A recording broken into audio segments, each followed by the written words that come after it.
Hello, you wonderful people. Good evening and welcome. Welcome. A blast from the past. We haven't seen each other in a while. Farzan, welcome. It's going really well. It's going really well. Thank you. How are you? How are you this fine evening? Marie-Christine is here. Hello from France on more time. Congratulations. Thank you very much. It's right there. It is right there. The silver button, whatever it's called, is right there. Thank you so much. It now lives on my shelf. It lives right next to the monkeys and the Lego sets and everything else. Hello, baby Noetel. Hello, Annalise. Hello, Ingrid. Welcome to the Thursday night live. And tonight, where are we? We're talking about dining out in the UK. We're talking about going to restaurants. So I'll tell you in a moment what we're going to cover, but have you ever sat down in a British restaurant and thought, hang on a minute, how does this actually work? Or maybe you've wondered how we dine out in the UK. Do you wait to be seated? Do you need to leave a tip? And what on earth is bangers and mash? Gosh, today we're going to explore dining out in the UK. What are we going to talk about? Well, we're going to talk about three fundamental things. Let me make this bigger. We're going to talk about the do's and don'ts. We're going to talk about the culture. And you're also going to talk about the language that you'll hear around the table. This is the focus of this evening's class. Because believe me, I'm going to tell you one thing right now. British people don't live on fish and chips. I'm sorry to tell you this. It's not true. Hello, Shen. Hello, Mabel. Hello, Daria. Sarah, welcome. Marine, it's a party. Hello, welcome. So we don't just live on fish and chips. This is not how we live in the UK, although we do have this stereotype. And you can let me know what you think we usually eat. Because a lot of students, they seem to think that we eat terrible food in the UK. That all British food is terrible. And I can promise you that right at the start of this lesson, that's just not true. It's not true. We do have some really nice food. You may doubt me at the start, but by the end you will understand. So just a bit about me, just so you know, it's been 3 weeks since we've done a live, so I thought I'd better tell you this. My name is Roy Woodhouse. I live on the Isle of Wight, and I've been an English teacher for nearly 15 years. I think it must be getting a bit... My mum said, is it not nearly 16 or 17 now? And I thought, well, I've just been saying 15 years for a long time now, and I think I probably need to change that. But I've been a teacher of English for probably around 15 years. I need to count. And I've taught in places like London, Cambridge, and I've even worked for BBC Learning English. And you may know me by another name, by British English Teacher Roy. The main channel, you can find it on the kind of the main page of this channel. You can find me there. And remember that this lesson will exist here on the channel for 1 week. After 1 week, it will be removed and added to the British English lesson library. This is like a library of all the lives I've ever done. Plus, tonight I'm going to talk with my students very quickly and tell them about some unique content that's going to be coming to the British English lesson library. It's going to be exciting, but there's more about that you can find in the link below. But let's talk about eating out in the UK. Let's talk about the culture. Right, first of all, we need to say that eating out isn't everyday life for most British people. It's not normal to eat out every day. I've been to some countries where they tend to enjoy the pleasures of restaurants more than we do. I think it's partially because it's expensive, and also British people, they tend to see it as a bit of a treat. It's like a one-off. It's like anniversary. It's a birthday. It's a popular Friday night with friends. So it's not just a kind of, let's go out again, although my wife and I do dine out quite a lot. Saving my voice one sip at a time. So that's the first thing I would say. It's not as common as you'd imagine. We need to also talk about pub grub. So pub grub, grub is an informal word for food. Pub grub is just as popular as restaurants. So we have lots of different restaurants. We have English restaurants. We'll talk about that in a moment. But we have lots of different types of restaurants. But the pub is also a really popular place to go and eat. So we can have a pint and some food, and it tends to be quite traditional British food you'll find in a pub. Some pubs maybe have some kind of international food, but it's usually typical English food. Think things like steak and ale pie, share measured cottage pie, shepherd's pie, these kind of things. Sunday roast. We're going to talk about some very typical British foods or dishes a little bit later on. But first of all, the other thing I need to say is pub grub is very, very British. It's very British food. It's typical British food. It's quite heavy food, actually, if I'm honest. But the thing about British cuisine is actually it's very international. This is one thing. I know this sounds like a bit of a cop-out, but you said the British food was great. Well, the options of dining out in restaurants are certainly amazing. There are a lot of different cuisines. It's actually really international. Things like Indian or South Asian. Notice we call it Indian food. Indian food. Things like maybe curries, naan, samosas. Come and visit, Marine, and we'll have English food. You can brave it. Samosas, biryani, lots of different Indian foods. Indian food is very deeply woven into British culture. We had a curry at my house last night. My wife and I, we had a, gosh, it wasn't a vindaloo. I can't remember what it was. I'm sorry. It was a madras, I think. A lamb madras, gorgeous with rice and a naan. We do love a curry. We quite often say that the UK's national dish is in fact the chicken tikka masala because curry is so popular here. And in fact, a lot of people do refer to it as the nation's favorite. We also, you tend to see a lot of Chinese restaurants. Now, I'm going to say that the food here in the UK will be different to what you can get in China. The ingredients are different, the meats are different, and the same with a lot of these dishes. So they are adapted to the British palate, or they're adapted to British ingredients. But Chinese takeaways are a staple. I live in a very small village, and there is an Indian restaurant. Well, there's an Indian takeaway, and there is a Chinese takeaway. And then there are pubs, and that's it. So I would say that those are the two big ones. Italian food as well. Italian food is massive in the UK. Pizza, pasta, risotto. You can get some amazing pizzerias here. Different, adapted, of course. But you do find some places, particularly in London, like pizza restaurants, pizzerias run by Italians. So I guess they know what they're talking about. And that's the joy of going out in London. Thai food tends to be highly popular. Very, very, very popular, sorry. They're known for their very fragrant curries. They're known for pad thai. They're known for their incredibly hot food. So you'll notice that at least 3 of those initial 4 can contain quite spicy food. Quite Chinese, not always, but there are some very intense dishes. I'm trying to think of the one I was Szechuan chicken. But probably the way I said it, completely different in China. But that's how actually most people would go Szechuan. I think it's that I really like. But anyway, there's spicy food. Italian, not so much in terms of the spicy levels, but Italian food is always popular. And I would say the 5th on the list, sorry, is Mexican. Also quite spicy, things like tacos, burritos, nachos. It tends to be like Tex-Mex. And I won't go into all of them, but other popular restaurants include Japanese. You can see a lot of sushi restaurants, Turkish and Middle Eastern things. Particularly on nights out, you can find kebab shops. Kebabs are from that region, and they are really popular at the end of the night when people are drunk. We also have a lot of American food, things like burgers, hot dogs, although that's quite ingrained, and you also find that a lot in pubs. And Marine says, what about French food? French food is lovely. There aren't a lot of restaurants, as many as the other ones that I've mentioned. So the 5 you can see on the screen are the main ones, if I'm totally honest.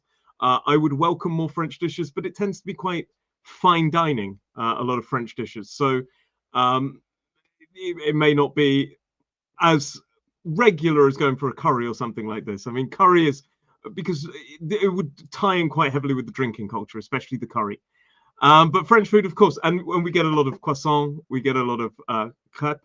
A lot of these sort of things, and it's more elegant, I would say, French dining for us. And of course, you get a lot of Greek restaurants, but the main ones are the 5 on the screen. So let's talk about the do's and don'ts in a British restaurant.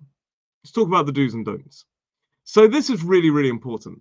The first thing I would say, if you go to a restaurant, not a pub, you need to distinguish there is a difference between a pub and a restaurant. If you go to a restaurant, wait to be seated. Okay, there is usually a sign at the front of the restaurant that says, "Please wait here to be seated." Wait. Don't just grab a table. Don't just go, oh, just run through the restaurant. You need to wait to be seated if it tells you to wait to be seated, and usually it will. In a pub, not so much. It's much more casual. You can just go and grab a table. So that's one key thing. And well, we'll talk about this in a moment. Of course, say please and thank you. Now, a lot of you will be going, well, of course, Roy, that's obvious, but politeness is incredibly important all the time. Yes, please, thank you. You know, it's almost like we are very subservient to the waiter, if you like.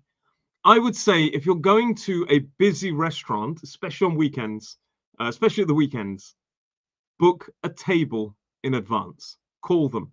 Now, that can be tricky vocabulary. We will talk about that in another lesson. But please do book in advance. Don't be disappointed. Now, in London, maybe you could get away with it a bit more, but in kind of provincial, in regional towns, in the countryside, you probably should book a table in advance. You should be careful. Also, in a restaurant, order drinks first.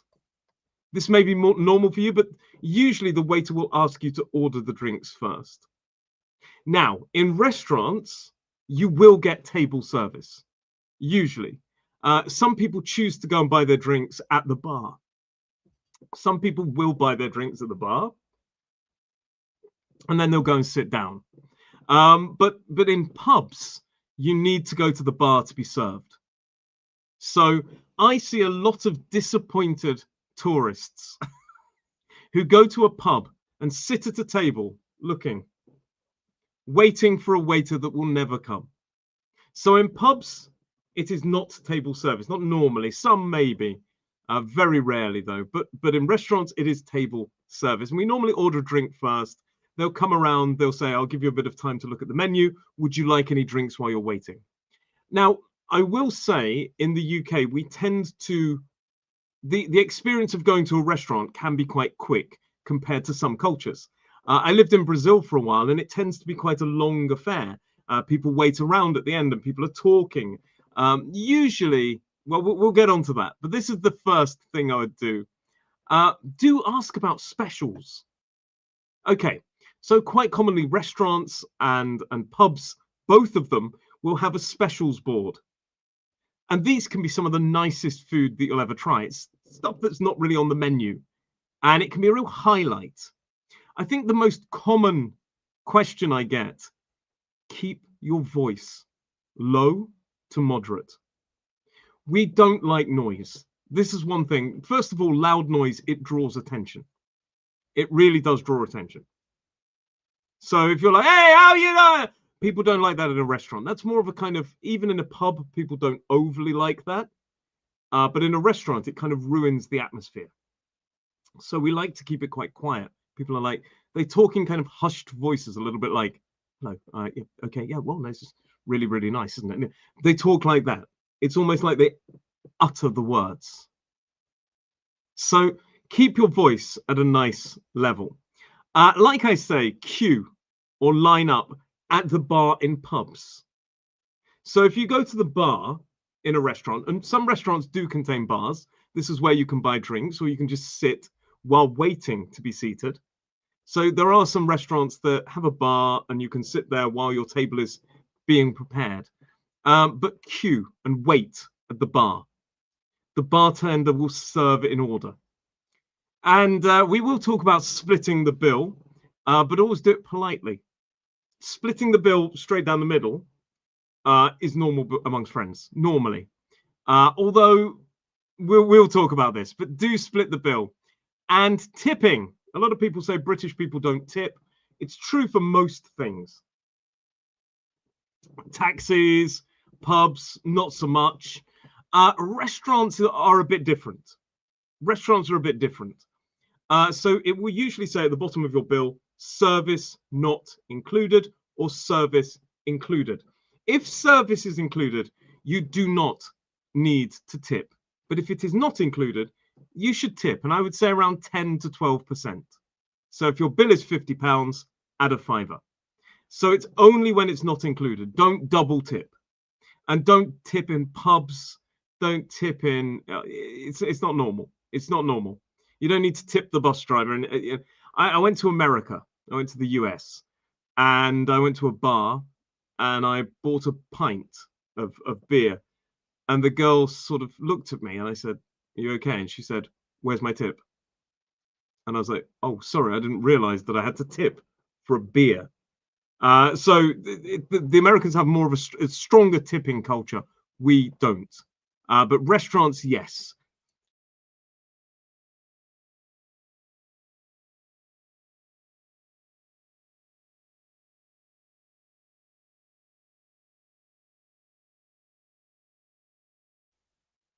Oh, hopefully that didn't cut out for too long.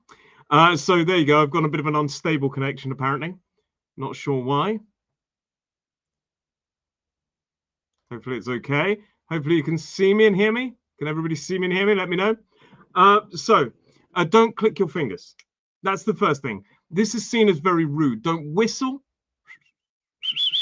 Don't whistle. Don't shout. It's hard to keep my voice down. Oh, you can hear me. That's brilliant. For some reason, my connection is a little unstable. So don't whistle, don't shout. Quite commonly, we put our hand up and just sort of say quietly, "Excuse me, sorry. Oh." You know, we kind of make these gestures for the waiter to hear. That would be the most important thing. And also, please don't whistle at people in general. People are not dogs. If you see a beautiful man or a beautiful woman in the street, don't whistle at them, please. This is not the way. This is not the culture.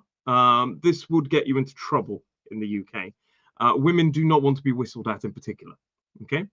But just general whistling, shouting.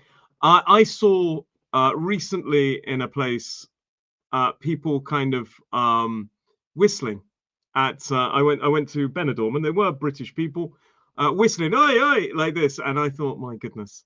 But it wouldn't be common in the UK. That's one thing I wouldn't say.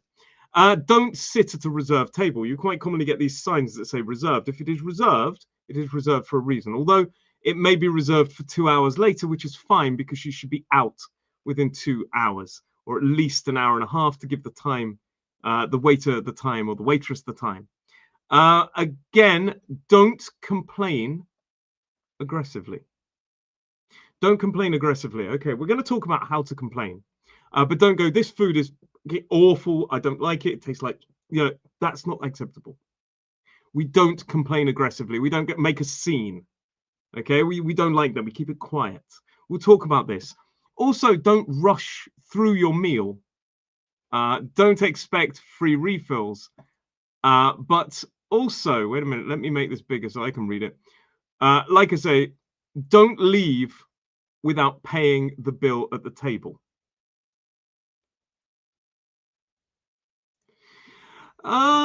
Whoa, is it rude to request the removal of tips from the bill if I felt that the service was basic, though nothing bad? I think potentially it would look a bit, unless it was awful. I think it would create more conflict than it's worth. But if you had a bad time, I would never go again. That's something we're going to talk about. I would feel very uncomfortable to ask them to remove the tip. I'd feel a bit uncomfortable. And I think the person would feel uncomfortable. They would probably do it, but they would ask, "Oh, sorry, was there something wrong?" And that takes you into a situation. So potentially, yes, it could be seen as rude. But if you had that miserable a time, I'm sorry to hear that. And also, once you're finished your dinner and you're not drinking, you've finished your wine, you've finished your drink, you've finished your food, don't sit at the table waiting. Okay? I've been to some cultures where people are sitting around having a chat, Usually in British restaurants, when you're finished, you go, and that allows other people to take your restaurant place, or it allows them to clean up. So don't loiter. If you want to stay longer and have a chat, buy another bottle of wine, buy some more drinks, buy some dessert, but so on, so on. Let's talk about the typical British food now that you will find in pubs, not necessarily all restaurants. We have fish and chips. Okay, we don't eat fish and chips every day. I'm sorry to tell you this. We do not eat fish and chips every single day. If we did, we'd be dead. It is incredibly fattening. It's usually a battered fish. It's usually cod or haddock with chunky chips. And it's often served with peas, mushy peas as well, are an option. These are squished up peas. We have bangers and mash, which is basically sausages served on a bed of mashed potatoes with onion gravy. We have steak and ale pie. This is a pastry filled with beef. And it's usually with ale and gravy, onions, carrots, and it's served with chips or potatoes. A lot of our dishes contain potatoes. Ploughman's lunch, that's bread, cheese, pickled onions, chutney, and quite often ham or a pork pie. And we have shepherd's pie. So this is minced lamb, topped with potato. What is ale? Ale is beer. It's a type of beer. So ale is a kind of type of beer, but without gas. So you know that British people have the reputation for drinking room temperature beer. I'm sure you've heard this stereotype. Terrible teeth, bad food, and room temperature beer. These tend to be the stereotypes that haunt us. Well, ale is supposed to be room temperature. Now, our room temperature is going to be a lot cooler than Brazil's room temperature. So bear that in mind. It's going to be like 10 degrees, but it's designed to be room temperature. It's not meant to be cold. It's not meant to be warm. It's room temperature. Lager, like your continental beers, things like Stella Artois, Kronenberg, Heineken, all these kind of things are normally served cooler. So ale is like beer without gas. So it's really good. Shepherd's pie is minced lamb covered with mashed potato. If it's with beef rather than lamb, we call it cottage pie. Then, of course, we have Sunday roast. We have scampi and chips. Scampi and chips are prawns, deep fried, served with chips and lemon, usually. Now, full English breakfast. You may be thinking, well, what the hell is full English breakfast? Quite commonly, we will have all-day breakfasts. In some pubs, you can buy all-day breakfasts. So you get your eggs, your bacon, your sausages, your beans, your mushrooms, your grilled tomato, your toast, and your black pudding. And you can even have it for dinner. So it's not really a full English breakfast. It's like a full English dinner. But quite commonly, you can buy it through the day. Steak and kidney pudding. This is like a kind of steamed pastry filled with beef, kidney and gravy. The kidney is the bit of that body that filter urine. And of course, I've put chicken tikka masala. This is Britain's most famous curry.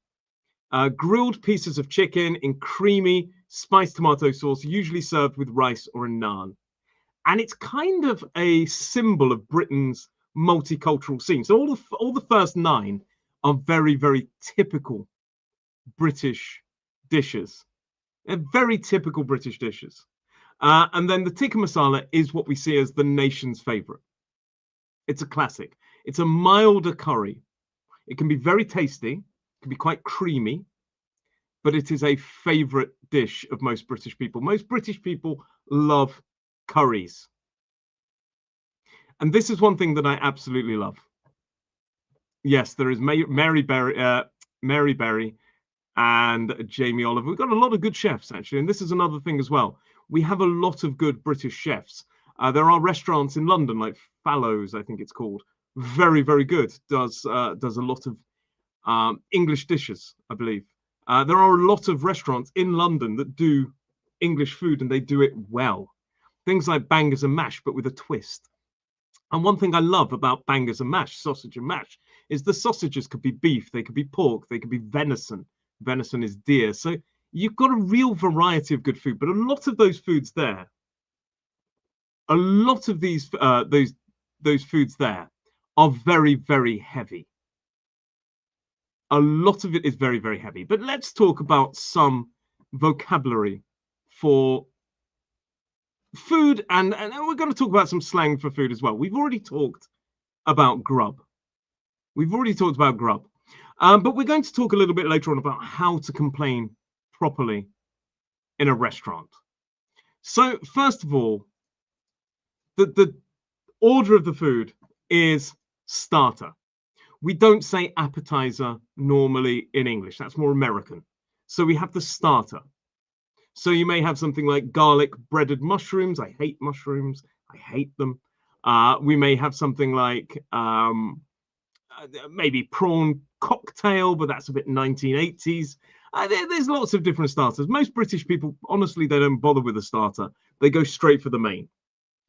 Some British people will, of course, but it's, yeah, more the main course is something. So the main course is known as it's the main dish. It's your things like sausage and mash. It's things like your tikka masala. It's your things like the main dish. So we don't say entree and we don't say anything else. It's the main dish or the main course.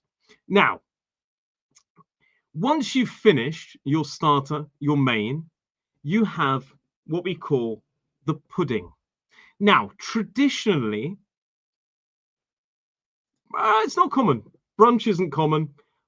Some people will, of course. Sharing platters. You can get sharing platters, absolutely. Now, at the starter is for sharing. It can be. It can be. Although, you know, some cultures will really put things in the middle and everybody will have a bit. Quite commonly, people order their own, and there is a reason for that. We'll talk about a little bit later on. So maybe I want garlic bread as a starter, whereas my friend has nothing. There is something to say. So at the end of your meal, after you've finished your main course, you can have dessert. Dessert is basically anything that comes after. It could be sweet, it could be savory. We have quite a lot of savory puddings or desserts. Now, pudding traditionally was for cakes and kind of baked desserts. But usually now people just use the word pudding for everything that is dessert. And even if it's ice cream, even if it's cake, even if it's like a sticky toffee pudding, we would say pudding. Another way of saying this is afters. What are you going to have for afters? Are you going to have afters? This is more of a kid's word, if I'm honest, but adults use it as well. Afters. Now, who can tell me what is the difference between chips and fries in the UK? What is the difference? Somebody tell me, what is the difference between chips and fries?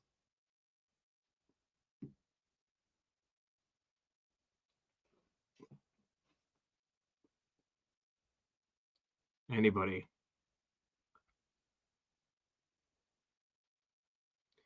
What are chips and what are fries in the UK?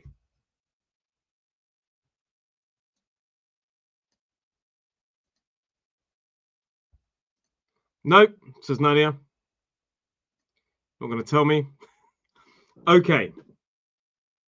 So, chips. Yes, Sarah. Yes, yes, yes, yes. Thank God. So, chips in American English. There is a difference. There is a difference. I think fries. I'm not sure where they're from originally. They're called French fries, but I've got a feeling they're from somewhere else. Let me tell you the difference and let me tell you the confusion. So American English, they call everything fries. Fries are the hot potato that you eat. Fine, that's American English. And in American English, the crunchy stuff that you get in a packet are referred to as chips. But that is not the case in British English. Chips in British English are warm, sometimes greasy, but they're warm, thick potato. They are a warm, thick potato. They are thicker, and they are not always longer, but they are thicker. They are heftier. There's more potato in a chip. Fries are long and thin. Fries are long and thin. So in British English, we have both chips and fries. They are different things. American English, different. They are very, very different. So if you want American chips, like your Doritos, we call them crisps. We call them crisps. Okay? So we have crisps that are cold in a packet, and chips which are fatter and bigger and warm, and fries which are long, thin, and warm. Do people cook tikka masala at home? Yes, some people do. Yeah, absolutely. I think my friends and I are, yeah, there we go. Fries are from Belgium. I thought they were. My friends and I, we're all going to have a curry night where we all cook for each other. How nice. Now, I also wanted to put one at the bottom. Brew or a cuppa can refer to a cup of tea. So some people, they won't drink, and at the end of the meal, they may have a cup of tea. It's not very common, but particularly in pubs, if you're not drinking, they might have a cup of tea, especially if it's cold. I just wanted to throw that one in as a basic one. Now, let's talk about some adjectives we use for food. I've got a lot more coming up to talk about the flavors, but let's talk about the adjectives. So tasty and delicious. There's nothing surprising about those two words, but they are very safe, common words. Oh, really tasty, really delicious, amazing, fantastic. These kind of things. We often, well, I'm going to tell you a secret now. We often refer to food as being, yeah, really nice, great, thanks, even if it was horrible, unless we're really annoyed. We'll talk about that a little bit later on. Now, scrummy is more of a word for children. It's informal, it's playful. We use it with children. Oh, it's scrummy, isn't it? Scrummy. Some people also say yummy. Yummy. No. So this is a really good thing that you've said here. Is it weird to ask for a starter and a main to come together? No, but make sure you highlight that to the waiter or waitress. And just say scrumptious as well. Absolutely. So make sure when you say, oh, can I order a starter and the main, but can I have them together at the same time? You know, these kind of things. Make sure you highlight that. They won't do that automatically. So make sure you say, and it's absolutely fine. Basically, you are the customer, so you get to choose these sort of things. Lovely is a very British way of complimenting food. Oh, it was lovely. Lovely. Really, really nice. Really good. Lovely. A bit bland is a polite way to say no flavor. Yeah, it's a bit bland. Not great. Not the best. These things. Remember, I've taught a lesson on this recently. Oh, gosh. Marie-Christine says fries. The origin of fries is a sensitive subject between France and Belgium. I understand because we have arguments over scones, or some people say scones. We can't even decide on a pronunciation. So there you go. But a bit bland. I mean, something like maybe the food is not very well seasoned, not very tasty, you know. And we wouldn't, would we normally? No, not normally. We wouldn't normally say this directly to a waiter or waitress. Maybe to push if we're really annoyed. But more commonly than not, we'll talk about that. Rich, it means strong flavor. And we often use it to talk about sauces or desserts. Rich could be both, it's usually positive, or it's quite rich taste. It's such a rich taste. But it could be negative if you don't like it. It's a bit too rich for me. Common things we say, fancy a bite. What do you think fancy a bite means? Fancy a bite?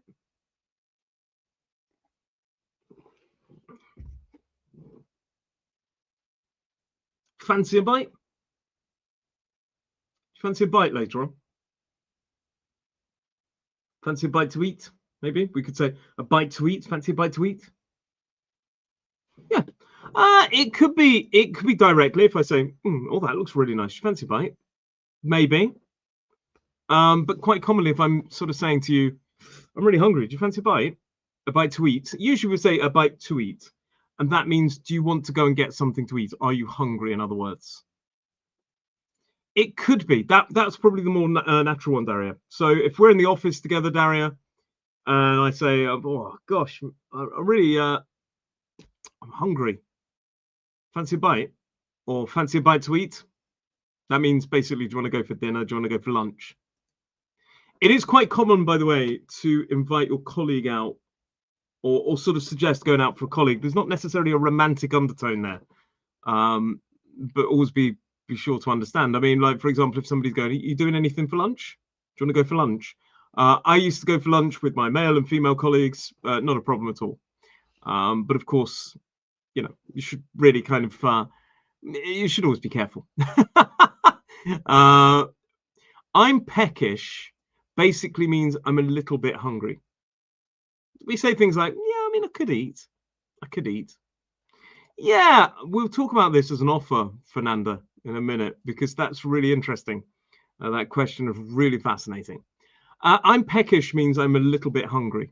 Not massively hungry, just like a little bit, small plate, maybe. Yeah, that kind of thing. I don't know. It's not that. Yeah, I don't know. Yeah, I'm peckish. It's a little bit hungry. Starving means really hungry. I'm absolutely starving. I could eat a horse, is something we often say. The chippy is the fish and chip shop. Quite commonly, you'll be asked the question if you go to a chip shop or a restaurant that does takeaway. They'll say, "Do you want it for takeaway or dine in? Dine in or takeaway?" And dine in basically means eat in the restaurant, and takeaway means go away. We don't normally say kill, Myro. We say I could murder. I could murder. I could murder. I have a funny story about this. I was sitting on the tube in London, and there was an Indian gentleman on the tube, and there were two British blokes opposite him, going, "Oh, I'm hungry, mate. Yeah, I'm well hungry. I'm hungry." And one of them said, "I could murder." I'm not going to say it out there because it sounds really aggressive. "I could murder," and then the name of the food, which happened to be Indian food. And I could murder, and yeah. And the Indian gentleman opposite looked, panicked, and left the tube. And I thought, that guy is forever going to think that those two were either racist or really aggressive, and they weren't. They just fancied curry. So we normally say, "I could murder," or "I could murder a cup of tea," or "I could murder a kebab." When with some foods we do Italian, but it's not common. We say pizza. Pizza we normally do, but with Thai, Indian, and Chinese, we normally use the kind of same word for the nationality. But there you go. So that's always dangerous. And takeaway is when we leave and we go far away. There is a difference between delivery and takeaway. Takeaway is when we go and collect it normally. So you call up and go, "Do you do takeaway?" "Yeah, I do." "Yeah, okay, I'll come and pick it up." But if you want it to be delivered, you ask, "Do you do delivery?" Notice the difference between takeaway and takeout. Takeout is the American version. Okay. Alejandra, it's an absolute pleasure.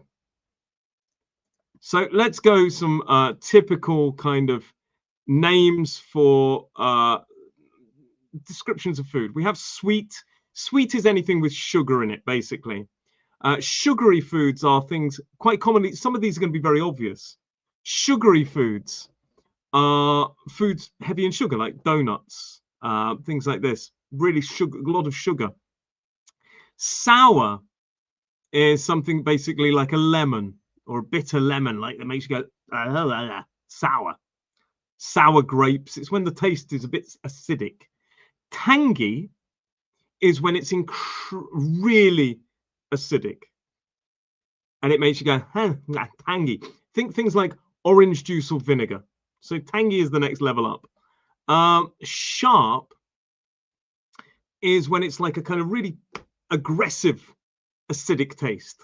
Grapefruit would be quite so tangy is a bit more long lasting, whereas a sharp taste is like almost like it's cutting your mouth. Actually, it's cutting your mouth.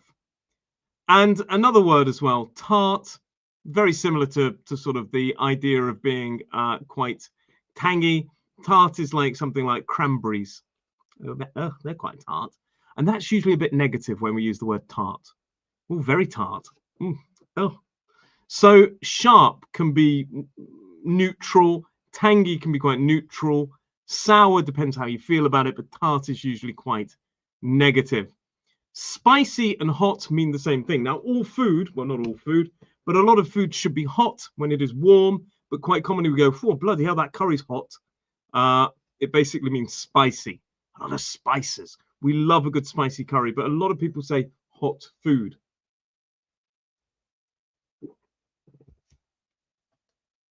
Fiery is when it is incredibly hot. Think of vindaloo. We have a curry in the UK called the Farl, and it is incredibly hot. I had one once, and it almost defeated me. It made me feel very ill. I loved it. So fiery is when it really burns, really burns. Like a vindaloo. Oh my god, the curry's on fire. My mouth is on fire. We commonly say. Peppery is when it has a lot of pepper in it, like black pepper. So a peppery, that's quite peppery. Usually it's a bit negative to say something's quite peppery. Oh, yeah. We're usually complaining because we're saying it's a bit, it's like when it's too much. And salty is very similar. Well, salty can be quite neutral. But if it's not meant to be overly salty, you might say that's a bit salty. Usually something is salted, ed, when it is positive. Salty could be quite neutral to negative. Savory food is the opposite of sweet. It's things without sugar, basically. Crisps, roasted peanuts, so on. Smoky are for foods that well, you know what smoked food are, and it could be a smoky taste, like it tastes like it's burnt slightly, not in a bad way. So you get smoky bacon, or you get smoked salmon, and then you can say, "Oh, that's really smoky." This word is dangerous. Pungent. Pungent. Think pungent is when it's strong smelling / tasting, but usually smelling.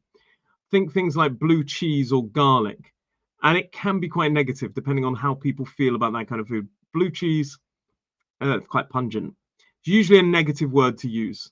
I would probably go, that's strong. If I liked it, oh, it's really good. I'm really strong. So herbs and spices, they're different types. So spices are usually kind of, they add a bit more. We often refer to things like curries and peppers for being spices, whereas a herb is more, notice I pronounced the H there, would be more your green things like oregano and things like this. But there's, yeah, that's why people usually clump them together. They call them herbs and spices. Yeah, pungent can mean smelly or strong tasting, but usually smelly. Smoky and smoked, not really much difference there, but we talk about smoked as the process of it having the smoke go through it. It is smoked salmon. And if we want to talk about the taste, we would often say that's really smoky. Also, we can talk about a smoky atmosphere. So in Britain, we don't smoke in bars, but when I went to Benidorm recently, a lot of people were smoking, and I was like, my God, this is smoky in here. So again, it's like full of smoke. Oh, skip there. Rich or creamy, we've done rich, but creamy basically means a lot of cream. Buttery means contains a lot of butter. Things like croissant or mashed potatoes can be quite buttery. Velvety is positive, and it's a kind of soft texture. Things like chocolate mousse. A hearty meal is something that really fills you up, like a beef stew. Oh, I love a beef stew. So it's a real hearty meal, a real heavy meal, but in a good way. And then we have crunchy and crispy. Now, my wife recently discovered that we have these two words and a few others that don't exist as different words in Portuguese. They use crocante for both. Crunchy is something that's quite firm, hard, and it makes a loud sound when you bite into it. So it's got this crunching noise, crunchy. Things like apples, nuts, or granola can be quite, it means substantial, sorry. Not, yeah, it could be nutritious as well, but I think it's more, the emphasis is more on substantial. Fills you up. Very good warming meal. Crunchy, we talk about nuts, granola. It's a bit more solid, a bit thicker, and you need pressure to bite. And it's all about that sound. Crunch, crunch, these kind of things. So nuts, things like this. Crispy is often quite thin and brittle. It's often fried or it will break into many pieces. So the main difference is crunchy is about you need more pressure to bite it, and it makes that loud noise, and it can crack, it can. But crispy is lighter flakes and it breaks quite easily. So you can have crispy bacon where you snap it into pieces, or things like crisps can be quite crispy. That's where the word comes from. They're thin, they crunch, the noise is the crunch, but they break into pieces. So we say they're quite crispy. It would be weird to say a crispy crisp, but you get the idea. Crumbly. Oh, my mother is just texting me. If there are a lot of crumbs, they basically, it's like breadcrumbs, and if it's quite crumbly, it falls to pieces. Comes from the verb to crumble. So it basically falls into lots of little pieces, like a cake can be, if it's dry, it can be quite crumbly. So very quickly, a few more. Tender, we used to talk about meat. It's like a good steak. It's like really a very, very good steak. Moist means quite not wet, but it's not dry. And we use it for talking about chocolate cake, things like this. Fluffy is when it's quite light, and it's quite it's not heavy. Something like fluffy pancakes or mashed potatoes can be quite light. Melt in the mouth is something we usually talk about butter or soft cheese. It's when it kind of just goes into water, but we also use this to talk about steak. Wow, that steak, it's like, if it's so tender, we so often say it's like it melts in your mouth, like it turns into butter. And that's a really, really good compliment of a steak. Oh, it's melt in the mouth. Whoa. Smooth, it's when it's pureed, no lumps. So things like yogurt are smooth. Chewy is where you have to really chew it. Things like toffee. Gooey is when it's got a kind of sticky inside. Absolutely, the meat in Argentina is stunning. It's very, very tender. Yes, although that's more of an American idiom, I think. But yes, that's the way the cookie crumbles, I think they say. Gooey is when it's got a kind of inside that's a bit sticky. So things like chocolate brownies can be quite gooey. Rubbery is not a good thing. If we often use this to talk about fish, like squid. So it's when it bounces around your plate. We use rubbery to talk about overcooked fish, squid, mussels, these kind of things. Octopus and succulent. What a beautiful word is succulent. Means we use this to talk about meat again. So specifically when I'm giving examples of the food, remember that tender and succulent, very similar words, both talk about meat, whereas you wouldn't necessarily use gooey to talk about a meat. That's more of a chocolatey thing. Well, brownies. Oh, juicy as well. We can use that to talk about ripe tomatoes that leak that kind of liquid in our mouths. Like, oh, there's a juicy tomato. A juicy, you could say juicy steak, but it would be more common to say a succulent steak. Succulent has got this almost liquid idea, whereas tender means it's quite, it's not dry, it's not hard. I've been to Argentina. I've been to Buenos Aires and I've been to Rosario. Love it. Absolutely love it. Heavy is the opposite. It's when it's quite a lot of food. Like, oh my God, oh, it's so heavy. It could be neutral. It could be positive. It could be negative, neutral or negative, usually negative. It's quite a heavy dish. It basically means it's quite carbohydrate loaded. Greasy is when it's got a lot of oil on it, but we use it for fast food, for chips and things like this, whereas oily is more commonly used for fish that have a lot of oil on it. So you've learnt a lot of vocabulary there. You've learnt a lot of vocabulary, but let's move on to how to complain. How to complain. So do not, oi, this is rubbish. I don't like this. This is awful. Hey, mate, take this away. This is awful. Don't do that. That is really rude. Please. How can we do that? Okay. So first of all, we get attention politely. We get attention politely. We'll do something like, sorry, would it be, could you just pop over, please? Something like this. You get attention. Excuse me, sorry, yeah, sorry. And then we open with a softener. I'm afraid. I'm sorry. I really hate to say this, but then we state the problem quite briefly. So we've got this, excuse me, could you, yeah, thanks. We're going to do a whole script in a moment. And then we state the problem. This is a really a bit burnt, I'm afraid. This isn't very nice, I'm afraid. And then we explain what we would like to happen. So we've got the attention. We've said, I'm really sorry, but this is really not very nice. Would it be possible for there to be another one? We sometimes will say something like, it's a bit undercooked. Would it be possible for you to cook it a bit more or get another one? Now, 9 times out of 10, they will offer to replace it rather than recook the one you've had, because that's the correct way to do it. We'll talk about this. And then you give them a chance to fix it. Don't just go, I want it right now. We say something like, no rush, no rush. Thanks very much for dealing with this. And at the end, we just check, is everything okay? Yep, it's all right. And then when the person has delivered the food, you say something like, oh, no problem. It's all okay. Don't worry. No problem. Thank you so much. You know, these kind of things. We're going to do a script. It's fine is not a good thing to say in a restaurant. I've done a whole lesson on this. I haven't put it out, actually. I've recorded it, but it's fine is not good. If you want to say about the food it's fine basically means it's barely acceptable. It's a really loaded word. It's fine is not good. Say it's amazing, say it's fantastic, say it's great, lovely, thanks, even if it wasn't.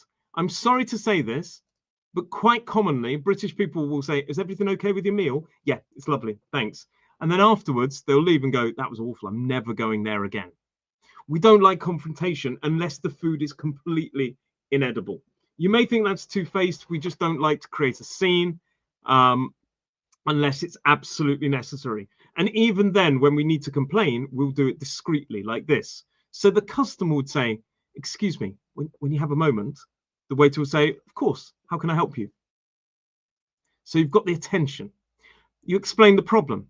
I'm afraid with that softener, I'm afraid my food is a little bit, or my chicken is a little bit undercooked. I think it's still pink inside. The waiter will say, I'm really sorry about that. Would you like me to take it back to the kitchen? Yes, of course you would. But you do it politely. Yes, please. Would it be possible to have it cooked a bit more or perhaps replaced? And there it goes.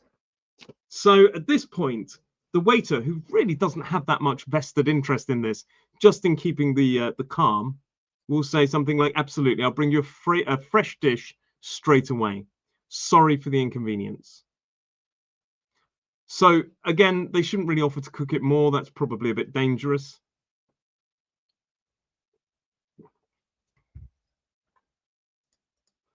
And then the customer will say, no problem at all. There you go. Herbs come from plants, so they're the green things like oregano, and spices are more likely and can be used. Yeah, there you go. Spicy, fragrant, and aromatic. They help to taste the food. Well, they both of them help to increase the flavor of the food, or improve the flavor of the food. A lot of people say we don't use enough in the UK. There's lots of jokes. But the customer will probably say, no problem at all. Thank you for sorting it out. I appreciate your help. Now, that's it. You may have a terrible experience. They may sort it out and you may decide never to go again. I have been to restaurants. I've had a pretty average time. They've apologized, but I've just thought I don't really want to risk it again. I found it too much the first time. This is important. Just because somebody invites you out doesn't mean they're paying. So if I say, do you want to go for dinner? That's not an invitation for me to pay. Okay? I might pay, but there is no guarantee. So just because I say, do you want to go for dinner, doesn't mean you might still have to bring some money. Okay? This is culturally a thing that I found quite difficult. When it comes to the end, there are several things people say. Usually splitting the bill is common. So people split it in various ways. So they'll say 50-50. 50-50 is what we call go Dutch. People say, let's split it or let's go Dutch. There'll be an etymological reason. I don't know that one. But splitting the bill and going Dutch, they are the same thing. But split the bill is more common when there are multiple people. So if there's 10 of you, you might split the bill evenly. It's easier, it's quicker, and British people tend to get on with it. However, remember we talked about earlier that if somebody has a starter and nobody else does, well, that's a bit unfair. So that person may say either I will pay for what I had. So each person, it can be quite ugly for some people. It can be quite ugly. For some people, I find some people find it a bit obnoxious, certain cultures. But people will look down the bill and go, okay, I had this. I owe this amount of money. And people then go down the bill, and everybody works out exactly what they had. So some people will choose to do it that way, especially if somebody's drinking and another person isn't. It's not really fair that I pay for your wine bill and I'm only having water. And then it becomes almost a competition for some people who can eat the most. But anyway, so normally we'll split the bill or go Dutch. But if somebody's had an unfair amount of food, they probably will offer to pay for what they had. Lion's share is when you pay the majority. So I pay 90%, I pay 60%. Some people joke if it's £51 and £50, and I'll say, don't worry, I'll pay the lion's share, even if it's £1 more, just as a joke, but it means the majority. And if I am going to treat you, I will say, it's on me. It's on me. Don't worry, it's on me. So tonight you've learnt a lot of vocabulary. You've learnt, how to complain politely. There, Ingrid. And you should probably say, is it okay to just pay for what we had because I didn't eat much? There's nothing rude about that. You know, if we go for lunch, Ingrid, and I have a bottle of wine, a main course, a starter, and a dessert, my God, I'll sleep for the rest of the day. And you have a small salad and a glass of water, then it's not really fair that we go 50-50. We should pay for what we had. And that etiquette should be on me to suggest that. It shouldn't really be a pressure on you. I don't think that's fair. And most people will suggest, look, I had a lot more than you. I'll pay for what I'll pay for. And they might even say it's on me. Look, you had nothing. I went out with a friend recently and he had 3 pints of beer. This busy lunch. But I was driving, so I had a pint of water and I had a £10 sandwich and he had a £25 meal. So his bill was about 60 quid, 55 quid. Mine was £10. And he said, oh, don't worry, I'll treat you. I'll treat you. It's on me. It's on me. He was being nice, but as well, you know, he treated me to lunch, which I thought was very generous of him. But he probably realized he'd had a lot more than me and therefore thought it would be a bit uncomfortable. I can try and see how to make it a PDF. I can try and do that. I'll talk to my brother-in-law. It won't be tonight because it is now 7 o'clock here in the UK, but we can try.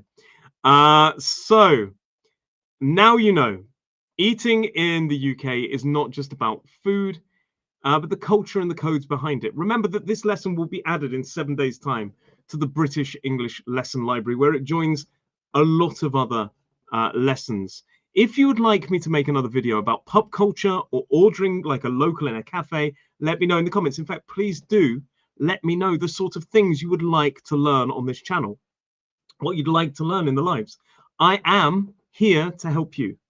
You let me know what you'd like to learn. And of course, do remember to subscribe for more British English lessons on a Thursday and check out my main channel, because this is where culture meets language. Because at the end of the day, English isn't just grammar and vocabulary. It is most definitely how you live it. I am a little bit tired, but I'm getting there. Don't you worry. It's been an absolute pleasure to spend this Thursday evening with you. Have a lovely, lovely day. And I will see you very, very soon. And of course, check it out. There are more things in the links below, but I'll see you next time. Let me know what you'd like to learn next time. Take care.